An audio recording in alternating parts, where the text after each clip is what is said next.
The Mount Rushmore of live television writing is Paddy Chayefsky, Rod Serling, and Reginald Rose. Each brought a unique sensibility to the medium, and each to be celebrated and analyzed for creating something very different. Look, I tell you, Duran, you ought to call the police. You can't run things like this. Who can? You can. I mean, this kind of stuff is dangerous, taking over the law. Of all the great writers for live television, Reginald Rose is probably known the least. He was probably the one great television writer who stayed with the medium the longest and was able to have a great success over time. He began as a freelance writer. He then developed one of the great television legal series of all time, The Defenders, which ran from 61 to 65, and probably the most respected show of the 60s. And from there, he developed a lot of other television miniseries. He worked with his partner, Herbert Brodkin, one of the great producers in television history, and was able to create miniseries and create television dramas that continue the tradition of live television.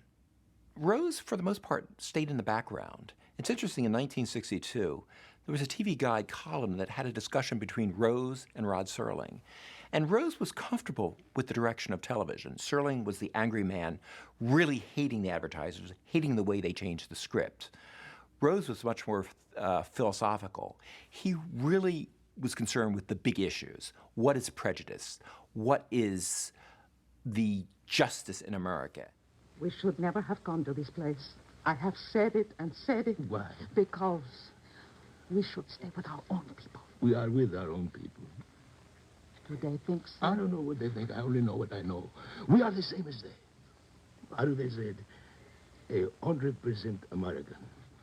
Chayefsky and Serling got so much more attention in the press than Reginald Rose did. There were articles about Rose, but never really looking at what distinguished Rose from the other writers.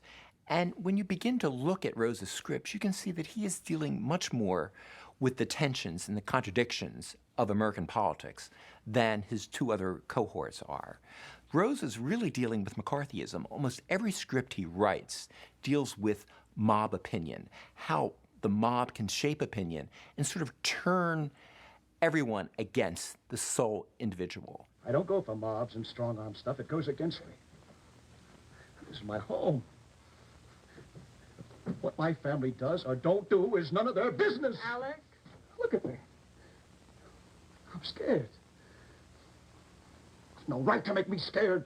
You know, Reginald Rose is one of these individuals that no one suspects him of anything. There are many more frustrations that a Serling has in television. Rose is a solid individual. He has great respect. And although he writes and critiques American society, he is the one writer who's able to continue to do it. Reginald Rose wants to understand the transformations in American society, and he reads a news report on a black family that moves into a suburban Illinois neighborhood. Rose wants to translate that disruption into an original drama. He calls it Thunder on Sycamore Street. In his original version, he sort of translates the entire circumstance of the case. He has a black family moving into a white neighborhood. Unfortunately, the Studio One executives and the advertisers really are thrown into their own turmoil, seeing a black family on American television. This is pre-civil rights. No one is quite sure how the American public will react, especially the South. So that Rose is forced to change the script and make the black family into a white family of an ex-convict. So the whole idea of bringing the multiculturalism that's sort of emerging in the 50s is impossible in television. You really can't look at specific demographic groups like an African American or Hispanic. Everything has to be generalized. But for Rose, that's a frustration, but it's not a major problem. He has a much deeper issue at hand. He wants to look at prejudice in American society, and whether it's a black family or an ex-con family, it doesn't matter to Rose. It's still prejudice. The great thing about Rose's script about Thunder on Sycamore Street is you get a sense of a neighborhood. It has sort of a science fiction feel to it because you're looking at an incident that will happen at 7 o'clock, but you go back in time 20 minutes and see how 3 different families are reacting to this potential uprising. And Rose is able to look at how families think about change. And there are many different ways to do it. And I think that's the one thing about Rose. He wants to see how different opinions sort of coalesce into a dominant opinion and also into a more subtle, nuanced opinion. And Rose is always looking for that dynamic of how conformity is made and also how the lone dissenter is also made as well. Boy, oh boy, there's always one. So, what are we doing now? I guess we talk. Boy, oh boy. You really think he's innocent? I don't know. Reginald Rose is a freelance writer, and he's developed relationships over time, and one of them is with Sidney Lumet. Lumet helped him get his first script on the air, and he always wants to work with Lumet. He has a great respect for him.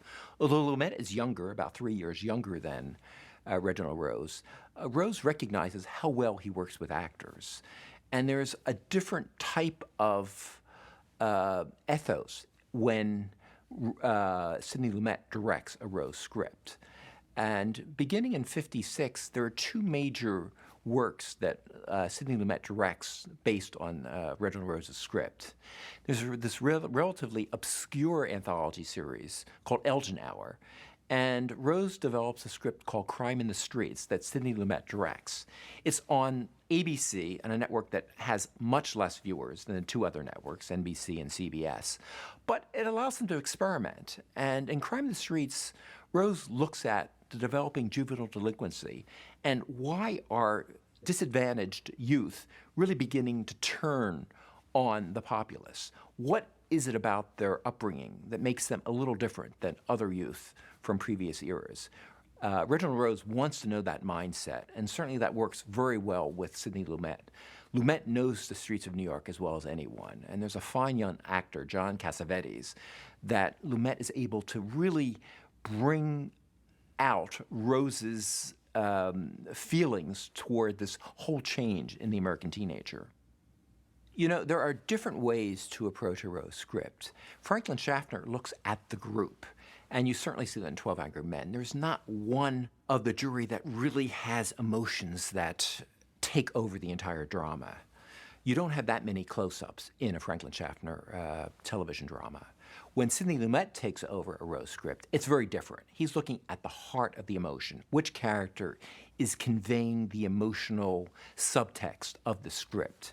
There are many more close-ups in a Lumet production, and he's really looking for the emotional roller coaster ride that individual characters are going through. So you'll see many more intense close-ups trying to get into the mind and soul of individual characters. These close-ups sort of bring an emotion to a Reginald Rose script that you don't see in The Defenders, you don't see in the Studio Ones.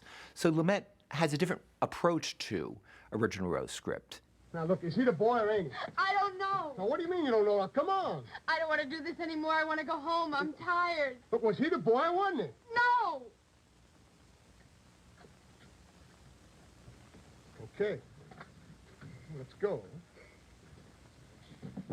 Tragedy in Temporary Town is a sort of a legal process, but not in the courtroom. It deals with the assault of a young girl, and these construction workers have to try to decide who committed this crime. And like in many Rose scripts, mob opinion emerges, and they go to the easy target. They go to the Hispanic, who's not as articulate, who can't defend himself, and they decide that it's this outsider who committed the crime. Now, you listen to this story, boy. This is the way it happened. You were walking through these woods, No. and that girl came along, No, I wasn't there. and you jumped on her. No! Come on, tell the truth once in your life, one time. I am. The one thing about Tragedy is that it has this one individual who'll stand up against mob opinion. The character is played by Lloyd Bridges. And it's a real interesting performance because Lloyd Bridges has this one major scene where he is outraged against the mob. And he has a piece of wood in his hand and begins to shout and create almost a harangue against what mob opinion does to individuals. And you can really feel the influence of Sidney Lumet on Lloyd Bridges' performance. In many ways, he becomes a method actor. He's so intense, so involved in the role, that he, in fact, curses on live television. You fucking Hey, what do you say? Go on, take your swat and get out of here! Stinking pigs! Get out of here! Come on, let's get that guy! You... I can't say much because just looking at you is making me sick of my stomach. You know what you are? You're the dregs, the swill, the gutless wonders of the earth. Just look at yourselves. Don't I make you creep with shame? You mob of dirty, thick-skulled pigs. And all of a sudden, you're the law. Interesting about Tragedy in Temporary Town, the major issue was not about Rose's critique of society, but in the original script, he wrote that the construction workers were living in aluminum homes, that they were homes made by the material that Alcoa was producing. That outraged Alcoa. They did not want aluminum to be used in such a negative fashion. So they changed the script to have them living in wooden cabins. And those accommodations happened throughout live television. The writers always had to change their scripts to the demands of the advertisers. People like Chayefsky and Serling hated it. Rose accepted it to some degree. This is new Alcoa wrap, the brand new aluminum foil that's now at your store in the bright aluminum blue foil package.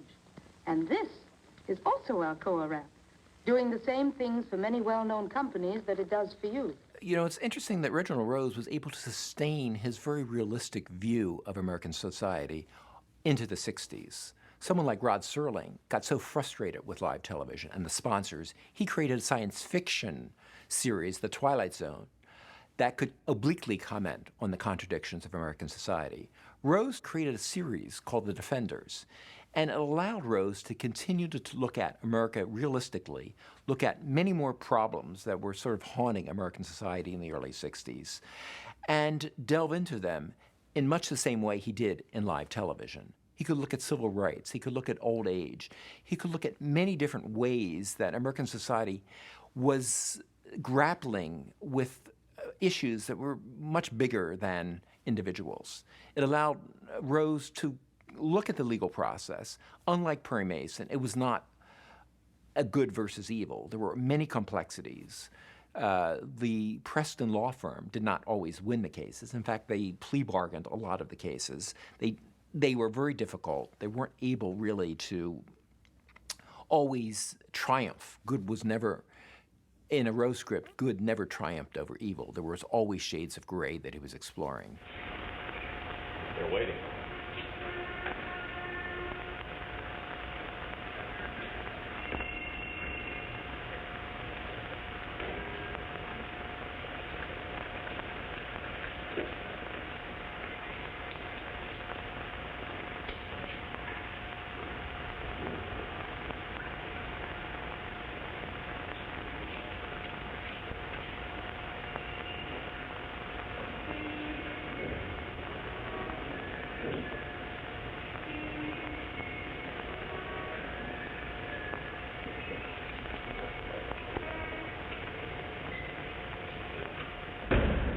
It's funny, I had several conversations with Reginald Rose over the phone. Never had a chance to meet him. We did a whole video history series on Studio One, and Reginald Rose did not want to come to New York to be interviewed. And that's very sad because everyone talked about Rose. There were so many people that were influenced by his work, but Rose was sort of reluctant. He called himself a recluse. He didn't really want to travel. He didn't care that much for the rhythm of Manhattan in the late 20th century, and preferred just to live alone. And that was too bad because Rose is one of the great voices of American television, from the individual dramas of the 50s to the series The Defenders to some miniseries like Studs Lonigan in the 70s. Rose created a whole new way of thinking about television, merging a social conscience with popular entertainment. But I don't think he ever got the credit he really deserved. He was one of the major writers, and he was reluctant to accept, the crown of being such a writer.